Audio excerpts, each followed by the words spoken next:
មួ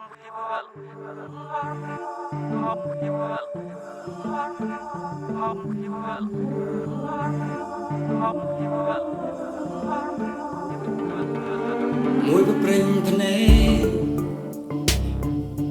សល់មិនខ្ញុំស្មានអសាយខំស្រែងបែកគ្មានណាគេលឺលាក់ខ្លួនឈឺដេកបែបប្រពន្ធមកថាជំងឺភ្នែកក៏លែងភ្លឺមាត់រងាវក៏លែងលឺស្មានតែថ្ងៃរេធ្លាប់សន្យារឿងច្រើនណាស់តែខ្ញុំមិនបានការ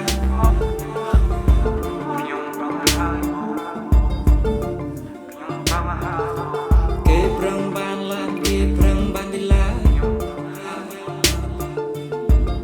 ខ្ញុំក៏ប្រឹងដើរទៅមុខបើមិនប្រឹងគួយយំគួយខឹងមានតែដោនជាងនោះបន្ទោម៉ែក៏មិនត្រូវបន្ទោឪក៏មិនត្រង់រំពឹងម៉ែចាកូនបានរំរែរំរំផ្លូវវិកំបោះបងផ្លូវត្រង់កំសឹងមួយដែរ